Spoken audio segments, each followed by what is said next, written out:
This is Daily Blast Live. We're talking about what you're talking about. You all ready for this? This is a sham. No. Y'all, just stop. Get real. Welcome to DBL. It's Thursday. What does that say? It's Friday Junior. Friday Junior, everybody. Friday Junior. Okay. Thursday is not high enough on a lot of people's lists. All right, for weeks, many people have been speculating on the status of Jennifer Lopez and Ben Affleck's marriage, but one reporter in Mexico had the nerve to ask her face-to-face about it. It happened during a press conference for her movie Atlas with her co-star Simu Liu. Take a look. ¿Qué te pasa? Your divorce, Ben Affleck is real. Okay, we're not doing that. Thank you so much, guys. Really appreciate it. Thank you, thank you. You know better than that. Come on, don't come in here with that energy. Okay, so my first question to the panel is, was this reporter out of line? No. I agree with Al. Does anyone want Not at all. to take it away, Al? Look, I agree with you. if you just wanted to act, you would be Daniel Day-Lewis. He's a person that acted. He got so committed to his roles, he ultimately retired. But I know nothing about him. I don't know if he's married. I don't know if he likes Rolexes. All I know is he's an amazing actor because that's how he wanted it, Erica.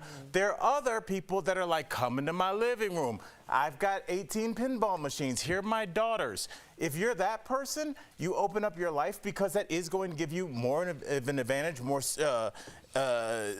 you know, this availability to the public draws eyeballs to you, and you're going to profit from that.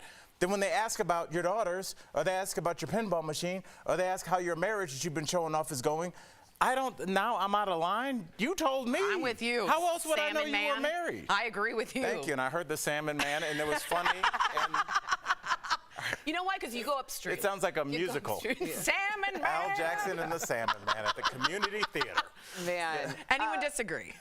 I think it's going to be hard to find people who disagree. I don't want to speak out of turn, but you know, this is a situation that you get it how you give it, and I'm not trying to be callous about it. If they are indeed going through a divorce, as someone who's gone through a divorce, that is a very difficult time. It's a very sensitive time, but also I learned a lot from going through divorce and also being so public with my ex about how I wanted to handle things in the future.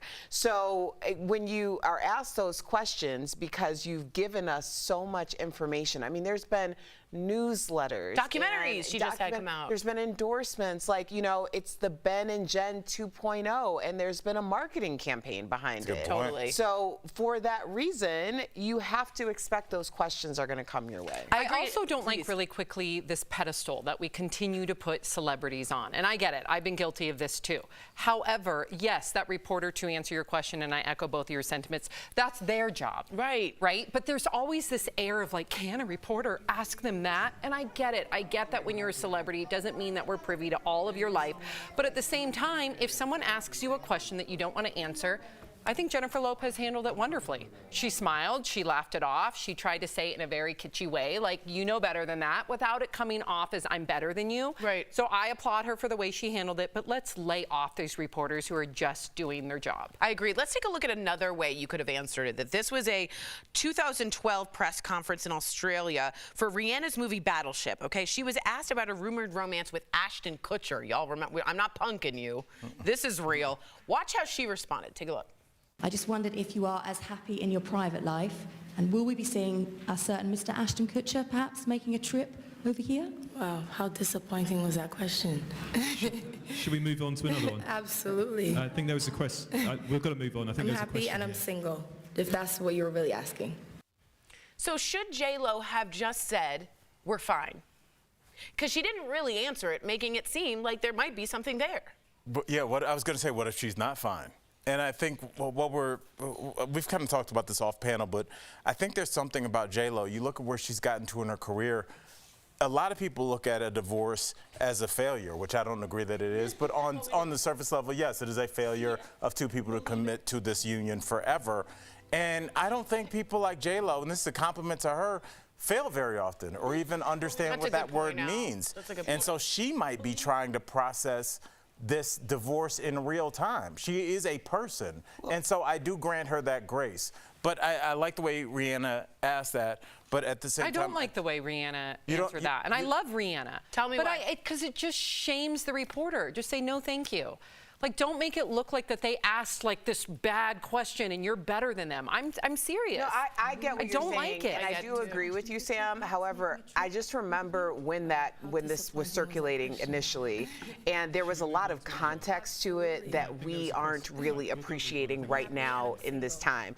It wasn't as though she was out, like, being seen out and about with Ashton Kutcher, and there had been so much put on to her personal life, especially after, you know, the horrific incident that happened with her ex. So I think in that moment, people were siding definitely with Rihanna because she had made such a big comeback and an effort to focus directly on her work and not her personal life. Which isn't J-Lo. It seemed like an overstep in that moment. Right, because J-Lo's just like Ben, Ben all the time. And I think it's fair to have some scrutiny on that. There you go. All right, I said it weird. Ben. Jay? I said it wrong. Coming up on DBL. You're going to want to stick around, I promise you. For today's Deal Blast, we got everything from really amazing bedding to a beautiful cookware set. Plus, Patton Oswalt is sharing what it's like honoring game show greats as the host of the 1% Club, which I'm in that club. You're definitely not. It looks amazing, though. And up next, Cassie speaks out publicly for the very first time since that video of Diddy's abuse was released. We're going to talk all about her statement. Stay with us.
Welcome back to DBL. So we've been talking about this story for a while. Cassie Ventura has broken her silence nearly a week after a video showing Sean Diddy Combs assaulting her was leaked. So Cassie posted the statement on Instagram that referenced the assault shown on 2016 surveillance video, but she did not name Diddy, which is important, who she was dating at the time. So in the statement, she thanked people for their love and support and said that domestic violence is the issue and that it broke her down to someone she never thought she would become.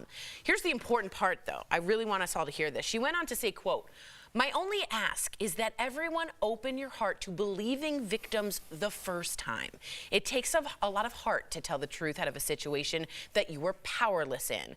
So I've been reading on Instagram and my feed, and the algorithm keeps saying, hashtag does not require videos, because we only believed Cassie, or many people did, I should say, when that video came out. And the idea is, no longer should it require a video for you to believe women, not only women, but black women especially. Go ahead. And I just want to read some stats to support that into what Cassie had stated on her post. According to the National Crime Victimization Survey, 46% of domestic violence victims surveyed did not go to the police in 2022. That's nearly half. Yeah.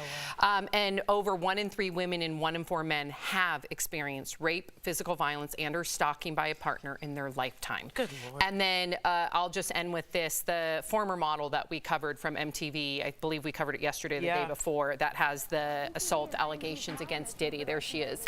She claims that she has allegedly the clothes from that incident put away in a bag, ready to submit to an investigation or the police. So She saved the DNA the whole time. we shall see. That's hope. alleged. Oh my gosh. You know, I have obviously been very vocal in defending Cassie. I had a lot of reasons to believe very early on, aside from her statements, that there was a lot of smoke and there was eventually going to come out there was a fire, and that was true. Right. I do think that we do have to have a nuanced conversation, and I say this with all due respect to survivors, being an advocate for survivors. We cannot blanket statement that we must believe everyone. Right. There has to be a nuanced conversation about that. And I know that people are going to feel a type of way about it. Yeah. But the truth is, you're right. Look at Emmett Till. You're right. There is a percentage. It's a very like small 3% percentage. Right. But there is a percentage. So there has to stay room for that conversation. What I will never have respect for or appreciate is having someone come out to state their story, and in the midst of a lot of projection, disseminating someone for speaking their truth. I know it's hard because none of us are there. That's the thing about domestic violence or these interpersonal, having sexual assault, things like that. It's generally 2 people in the room. Right. Only 2 people know. But I think that's when it comes back to my point yesterday about clean hands. Clearly, if there's a lot of smoke, then people are more able to believe that this is in fact the case. If you keep your hands clean, which seems pretty easy for me to do and think that most people can do, like by just not putting your hands, feet, other parts of your body onto other people without their permission. Right. Seems like one of the easiest things to do in the world, but people struggle. So I think that there should be a nuanced conversation. I appreciate you saying that. Al, how do you think about the idea of a lot of women, I don't know, as a man, still feel like the need to have video to show that it happened? Well, I can tell you why. As a black man that listens to a lot of First 48 and a lot of podcasts about crime, I would say 85% of them were, I went to the police showed up, they didn't do anything. I have voicemails of him threatening me. They said they can't do anything. What do you think? These people didn't think to call the police? They all have. That's the only thing, that's the first thing you're taught is 911. I think as a child, the first 3 numbers you learn. So did these adults forget that? No, it's after a while, if you keep going to the store and they don't have what you need, you stop going. You don't question the customer as to why you don't go there anymore. The store has never produced any results. When you have a situation where you're saying, I am in fear for my life, and the cops are like, as soon as he shows up at your door with a gun like he promised, we'll be there. It's like, well, I don't need you now. Yeah. And so I think until we can figure out how to get ahead of this, then we're in trouble. I appreciate what everybody said in this nuanced conversation. We just want to end with this. If you or someone you know is in an unsafe situation, please, right now, just take a screenshot of the screen. Help is literally just a phone call away. We'll be right back.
Welcome back. Patton Oswalt loves testing his knowledge on game shows, and now he is stepping behind the podium to quiz contestants. Earlier, he spoke to us about hosting the new show, The 1% Club, and it looks good. We love him. Patton Oswalt, welcome back to DBL. Good to see you. How you guys doing? We're doing great. Better now that you're here, Patton. You are making your game show hosting debut for the new The 1% Club, Mazel Tov. Are there any famous hosts that influence how you host? Oh, well, listen, no, because I went out of my way not to take their energy because I'm a huge, it's very clear when someone's influencing me. If I had my way, I would just do Richard Dawson. Yeah. I do wear a vest every show. I do wear a vest in deference to the Dawson. But I mean, obviously the smoothness of Bob Barker.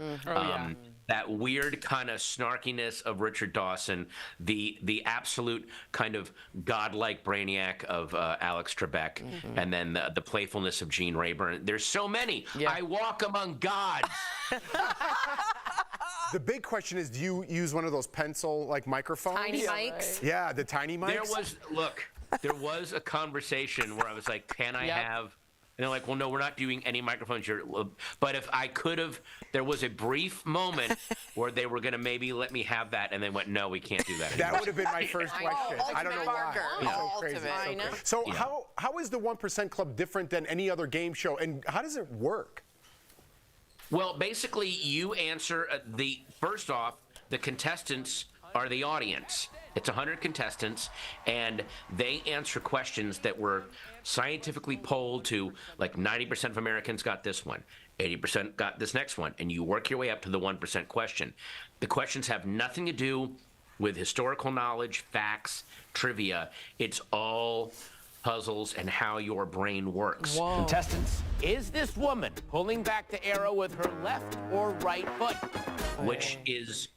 Well, it's cool, but it's also frustrating for some people because sometimes you can be a PhD person and go out on a 90% question because maybe you're not good at spatial stuff, maybe you're not good at sequential numbers, and then you watch the rest of the game, and we've had people go out on early questions and they're like, I got the 1% question immediately, and like it's so weird. It is, everyone's brain works differently, and everyone has strengths and weaknesses. So a barista can trounce a multiple PhD holder. Yeah, love that. You know, it's we really want to play. amazing. Yeah. We want to play right now. I have no common sense. Who would win? I have no common sense. I would lose. We should compete amongst ourselves because that would be interesting. Yes. You have actually been a contestant on some game shows such as Wheel of Fortune and Jeopardy, which I saw. And what is it about game shows that you love, and how are you so good at trivia? Oh my God! Here's why I'm good at trivia. I don't know why I have it. My brain retains if there's a nugget of information that will be of no use to me in my life, my brain will keep it. If it's a password, a phone number, a life-saving technique, gone. But if it's if it's Richard Jekyll's as the fourth star of 3:10 to Yuma, I know it. It'll never help me. That's how my brain works. Super obscure. I love it. So Patton, okay, here's the thing. I want to show you this as a parent. I love this. We're looking at this video that you recently posted of you on daddy taxi duty for your teenage daughters. Does everything you do embarrass her, or are you the cool dad? Tell us. Oh, well, I mean, I spend a lot of time with her. Anytime I'm home, we will go do like a daddy-daughter day or a family day. But it has that thing of she clearly likes hanging out with us, and she's also insanely embarrassed by us, like on the same level. It's their gentle way of going, I appreciate all your input. I'm trying to form my own thing, and part of forming it is rejecting what you're doing. Right. And it comes out as, ugh. That's all it is. When your kids go, that is them saying, I love you. Right. Because you know what they're saying? Here's what they're going, I can't believe I love this idiot so much. Look at this idiot. We appreciate seeing you. Congratulations on all your success. To our viewers, you can see Patton host the 1% Club starting June 3rd on Fox and the next day on Prime Video. Thanks again. Good to see you. Thanks, guys.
Welcome back. We've got some really great products from our friends at Morning Save. Check them out.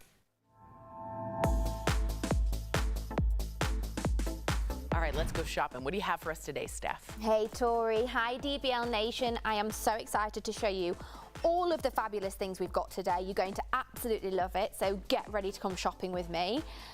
First of all, kitchen, or your house all over it. Look at it. It's the Green Pan Hard Anodized Non-Stick 13-piece cookware set. This deal includes an 11-inch frying pan, a 1-quart saucepan with pour spouts, 3 different size stock pots with lids, a stainless steel colander, and multiple cooking utensils. Wow. So normally this is $250, Yep. unsurprisingly. Yeah, it's a good. However, we've got it for $89.99. It's saving 64%. Up next, we've also got another great kitchen product, So this is the Stasher Reusable Bags 8-pack variety bundle. The deal includes 8 reusable bags in lots of different sizes. There are snack, sandwich and half-gallon bags. And unlike other reusable bags, these are leak-free. So normally this is $116. However, we've got it for $29.99. That's saving 74%. Next up, this I love so much. It's the Sharper Image handheld garment steamer. Oh, we all need this. This deal includes 1 steam iron fabric steamer. This steamer is ready to go in less than 30 seconds and able to steam for up to 17 minutes. Ooh. Normally this is $71. However, we've got it for $24.99, saving 65%. That's so nice. Our last product is the Sleep Restoration Down Alternative Reversible Comforter. Ooh. This doorbuster deal includes 1 king-size comforter. Now we know doorbuster deals are very popular, so we have a limit on this. I could see that. 2 per customer. Okay. Normally this is $42.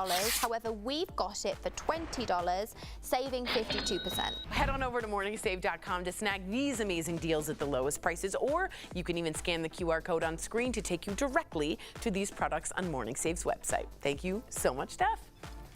I need that comforter in my life. You know it's reversible as well. I saw that. I like little things like that because that's what you end up using on the couch. For sure. And then for spring, fall. Summer, fall. We will see you same time, same place tomorrow. Bye, guys.